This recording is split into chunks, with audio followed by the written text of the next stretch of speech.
I was on a street corner, happily devouring a kebab, when I saw exactly what I expected to see on Finn's Instagram feed. A picture of my girlfriend, Ava. The caption read, "Your cooking is the best medicine." After being stood up by Ava this many times, my heart was a placid lake. I was even thinking I should just break up with her already to get out of their way. I was chewing on a tough piece of grilled beef when my phone screen lit up with Ava's name.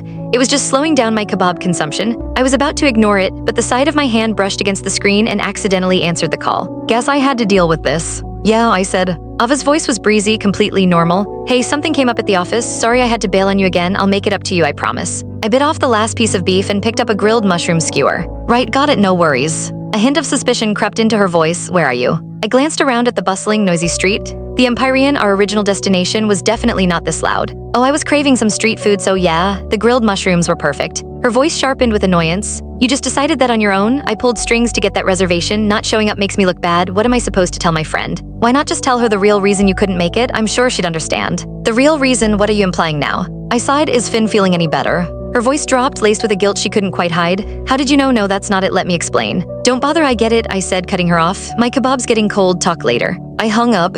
Hey man, your grilled eggplant, the vendor called out. Awesome, thanks.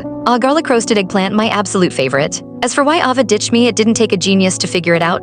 On my way to the Empyrean, I'd seen Finn's Instagram post, dinner time, but I feel awful, no appetite, don't want to eat a thing. That was my cue. I told the driver to turn around and head for the food truck court.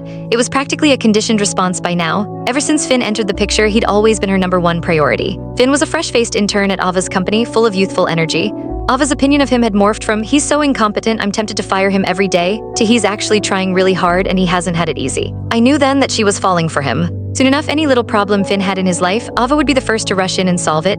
I watched it happen, feeling completely powerless, completely helpless. It wasn't like I didn't fight it, we argued, we yelled, but Ava's excuses were always so infuriatingly dismissive. He's just a kid, fresh out of college with no friends in the city. I'm just looking out for an employee. Anniversaries aren't a big deal, we can celebrate later, but his stomach bug is acting up now. You've had that pain before, you know how bad it feels, right? You just sprained your ankle, he has a fever. You can see which one is more serious, can't you? So I became immune, numb, getting stood up for a fancy dinner. Compared to everything else, it was nothing, barely a blip on the radar. The next morning, I walked into the living room and was shocked to see Ava there. This was a rare occurrence. Usually, after a night like last night, she'd just head to work straight from Finn's apartment. She glanced at me, her expression casual. Got back too late yesterday, so I just crashed in the guest room. I grunted. She paused, then added, you're up a little late, probably don't have time to make breakfast, huh? I'll grab something on the way, I said flatly. She offered a small smile. That's a shame, I was kind of missing your porridge and omelets. My hand was on the bathroom doorknob. What's there to miss? I'm sure you've already had breakfast. I shut the door behind me. I used to wake up early every single day to cook for her, but ever since Finn invaded our lives, she'd gradually stopped eating the breakfast I made.